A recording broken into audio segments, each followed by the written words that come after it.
Ladies and gentlemen, welcome to the Chris Thorne Show.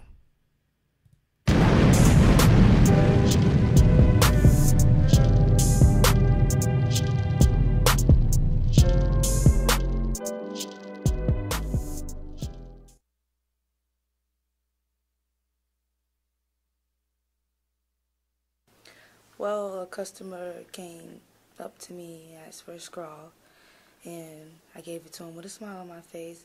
But then I noticed that he was upset though, but this thing you know, he's like, you need to do your effing job. And I was like, no sir, that's not my job.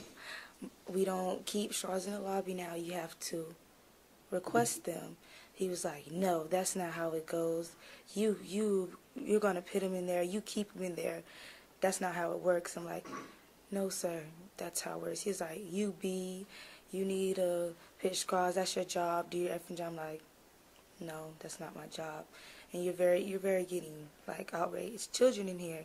He's like, I don't care about nothing. You do what I say and all this. I'm like, okay. Then he started threatening me, saying, F your mom, I'm going to do this. And I'm like, okay, do it then. That's fine. That's why, like just step back because I noticed he was like putting his hands out and stuff. That's why I got scared because I'm like, okay, I don't know what he's going to do. I'm like, let me back up a little bit. So, and that's when he just kept on going on. I'm like, okay, that's fine. Next thing you know, he grabbed me, and that really scared me because I didn't know if he had a gun or a knife or what, because like usually things are more crazier nowadays. And when he grabbed me, my main thing was like to get him off me the best way I knew, like just let me go, because I don't know you for nothing, and you just super Satan grabbed me. Now, did you watch the video back? Yes. You watched it, girl. You was fighting, girl. What kicked in? What made you just say no? This is not happening. I was scared, so I just wanted him to just get off. It was just, get this man off me. Just please get off me. That's all I was just saying. Just get off me. And he had to go. He had to get, because don't know what he was going to do. And he grabbed you and pulled you. And you were sitting behind the counter where you thought you were safe, I'm assuming. He literally grabbed me. I didn't have no control of my body when he grabbed me. Wow. I had to pull back, like, to even bring him up to me, like, to get to his size. When you watch the video back, you see everybody kind of standing around. What did you think? Well, it's like, in the beginning, I knew it was only one boy there, and that was the only person there. He couldn't hold me. He's like littler than me. And that was only then when I seen like a little bit more of the video, and then people start coming around the corner. It was like they were like stuck and surprised and like looking all crazy, but they really didn't do anything. They grabbed me instead of him. Yeah, they were grabbing you. So as he was grabbing you, you were hitting him. I mean, what was going through your mind? Did you think the worst? Did you think, just get off me? Like, what was going through your mind at that time? I was like, think like he's gonna punch me, he's gonna spit on me. Like, what is he gonna do? Like, why do he have me? Like I'm scared. Like, why are you grabbing me? I just didn't understand. Like, what was his intention? Even though we were having a verbal conversation, I don't think it was that for him to grab me. Like, so after you guys kind of got pulled apart, what happened next? I had to find my phone. I was screaming, call the police. No one called the police. And then I had to find my own phone and call the police. And then he was like, and he was still there. And then he walked out. He came right back and demanded a refund, and he demanded HR number. And then we're like, my manager's like, no, you're not getting anything. And I'm like, okay. He's like, you're going to give it to me now. And that's when he stepped behind the counter, like all the way. And he tried to fight my manager.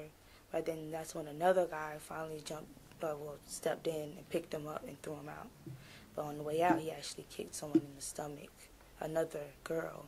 And I don't understand, though, like, how come he just kicked the girl? Like, it was other guys. All the guys that came around, we all, like, helped take him out. So why did he just kick her? I just didn't understand that either. Are you surprised the number of people saw the video and the reaction? Yes. It's kind of scary. It's kind of like, oh my gosh. Like, all of them seen that? And it's like, I don't want people to think differently of me, like I'm just an aggressive person or something, because I'm not. It's just, when someone grab you like that, you have no choice but to, like, get them off you and go for what you know, because, like, you don't know what they're going to do. People are very crazy these days. Can you talk? Do you want her to? Yeah, talk to her, but Okay. can you tell us about, did you used to be a boxer? Well, it was just like, my big cousin, he used to like box. So he used to have like it in the backyard and stuff. And I, thought it was cool. Wanted to be a little tomboy. But then when I was like 14 or 15, my mom, I just loved box. I just loved, hanging out with the guys and stuff. So she took me to a boxing gym. It actually does. It was on 4th Street here in St. Pete, but it actually is not there anymore.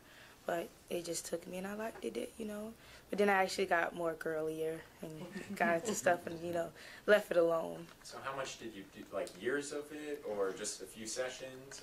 Or? I did about almost a year. Mm-hmm. How? Okay. I was just saying, what do you think about the witness who took the video? She got up and she said that she felt, as it was getting more aggressive, that she needed to take her phone out and record it. I just I really thank her for that, because it could have like been seen a different way and could have been took a whole different way. I really thankful that she stepped up, because most people would probably just keep it, be quiet or something. But she came back actually, and that was like, I was very thankful for that she came back. It showed that she really cared. In the video, he said, "You're getting fired." Like, he didn't do anything wrong. I know, and I told him, you're going to jail. I was really upset. I wanted to cry, but, I'm like, just calm down. It happened. You just know, you just call the police and you do it the right way, because, it could really turn into something else. So that's why I'm like, just be quiet, Yasmine. Just go to the back, calm down, call the police. Do you think what you learned when you were younger helped you to defend him? I mean, you can't really predict something like that, but do you think it just clicked, okay, this isn't happening, I'm going to just start throwing punches? Because I know somebody commented on one of the videos that I saw, and they said, she landed every punch. Well, it really comes from hanging out. When you grow up with boys, they like to wrestle a lot. So you have to, like, know how to grab a guy, like, without them getting to you so close, but, you have to hit fast. And so my big cousins, they, like, taught me that. That's what main things they taught me when you fight a guy. Grab fast and hit, and then back away quickly, because a man is stronger than you. I can't beat a man, but I can get a man off me, and I was taught that. What do you make of McDonald's response to everything that happened? Okay, to McDonald's. They do everything right? I mean, I think one of the issues that Attorney Ligon and I have with that is that it was a very generic statement. It wasn't anything that was specific to Yasmine. It wasn't anything specific to her situation. So she's an employee there. She's worked there for 3 months. This was a job for her to kind of start her life. And so really it becomes the question of, how much do you care? Are there policies and procedures in place? And so one of the things that Attorney Ligon and I are looking into, are there policies and procedures? What is going on? How is the training? And so our response, I think it's fair to say that at this point the response to McDonald's has been lacking. Are you still working? Okay. I'm scared. I'm scared to go back. Like, it's like scary. Like, anybody can do something to me. Like I work so close with the customers now that everyone knows, and then, people don't agree with this. They can do anything. People can just come through the drive-thru, come straight to my window and do anything. Right. The windows don't even work like that on the drive-thru, so they can open them if they wanted to, if it's not locked. So, like, that's scary. That's just, I don't want to be at a job place not comfortable, being paranoid and scared. So are they going to pay you for or do you know if they're going to still pay you for that leave? We are going to pursue and look at all legal avenues. This is a corporate and social responsibility that we are asking McDonald's to step up and address. There are not only women that are on the front lines, but all employees. This is a public safety and employee and workplace safety concern, so we want them to be responsible for making sure that not only employees but managers are properly trained to de-escalate and handle these safety concerns for frontline employees, because these are some of the hardest working people that have, you know, some of the hardest jobs, that they should be able to work in the safety and comfort like every other employee. Are you still on leave, or have you been welcomed back? At this point, I mean, she's still on leave. She's been welcomed back. There's, you know, we've seen the rumors that if she's been fired and those kinds of things, and that's not true.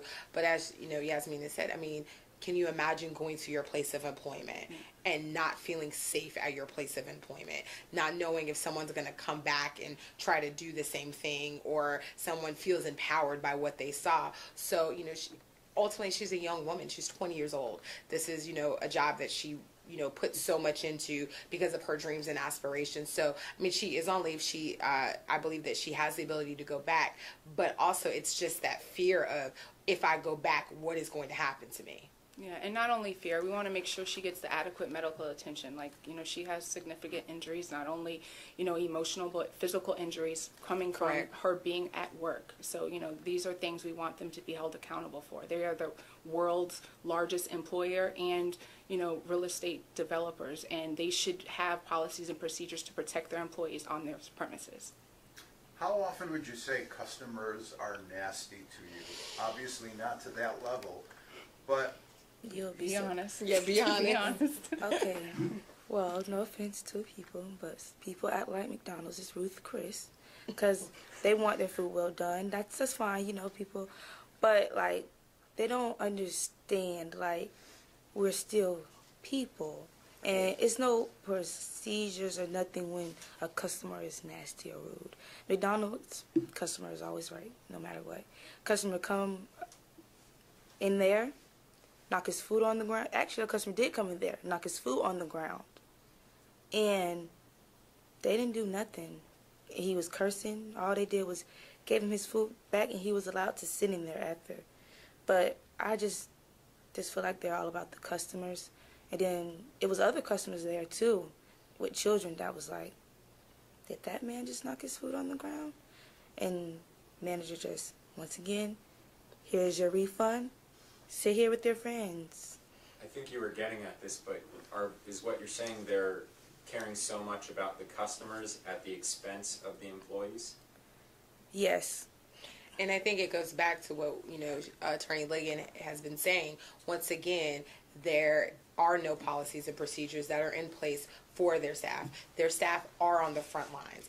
And so dangerous situations are occurring. People knocking their food on the ground. What if he decided he wanted to come behind the counter? What policies and procedures that are in place? So at some point, McDonald's has to be held accountable for it. They have to have a social responsibility for it. You can't just talk about it. You have to be about it. And that is really what we're seeing lacking with regard to not just Yasmine, but so many workers that have been in her position. Can you talk more about kind of your intentions? Do you plan on filing some kind of lawsuit or? So, Attorney Ligon and I, we are co-counseling on this case. We're actually good friends as well. She and I have sent letters of representation out to McDonald's Corporation. I am working with regard to some civil rights claims. Attorney Ligon has expertise in employment law and workers' compensation, and we're working in tandem together because we felt it was really important to make sure all of the bases were covered. So there have been letters of representation that have been sent out. We're exploring all legal options and remedies at this point in time.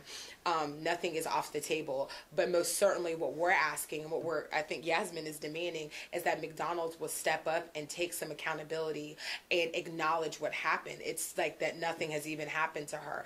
And this young woman, not only is she emotionally hurt, but she's physically hurt as well. Yasmine, I know, just to circle back really quick to the whole manager, or the perception that the customer's always right. I think a lot of people were very upset with the manager the manager's response right afterwards, grabbing the receipt, walking over as if he was going to give that refund. Is that what happened? Did he get a refund, or? I don't think he got a refund because he tried to fight him, but I think that he was going to get a refund. Are you happy with how the managers responded? Be honest, it's okay. See, okay, I'm not happy with the way he responded, but I don't want him to be blamed on him. I want him to be blamed on the way he was trained. Right. Because he's not a bad manager. It's just that when that happened, it's like he didn't know what to do. Like he wasn't like, basically what's the procedure to this end? It's none. So that's why I just don't want it to be on him, though. Like he's a bad person.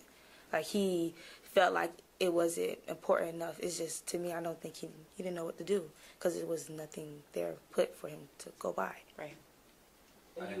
Sorry. No, I was just going to ask about, you said you were working there because you wanted to start your life. What plans did you have? Well, I want to go to school to be a social worker or a registered nurse. I'm undecided because they both have my love in both of them. And I'm 20 years old. I don't want to be staying with my mom for too long. So just, starting womanhood, ready to, get my things together before I can, be presented in this world. I was just going to ask, when things go viral, people see it and then maybe forget about it, but it sounds like you want change to come from this. What do you hope comes out of all this? I want change. One, this is the last straw for violence against all workers and all women. And just, McDonald's need to change too. Because this is not the only thing that ever happened with them. And they just throw it off their shoulder. And I think it should be like a lot of change with those three things. Are you going to be hosting any self-defense classes?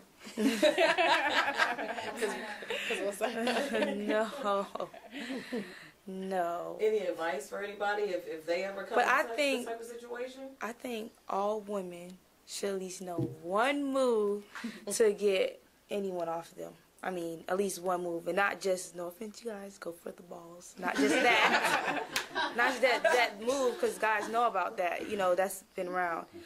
Something else, Maybe even in schools and PE. You can just know one move. That's just fine. That's all you need just to protect yourself.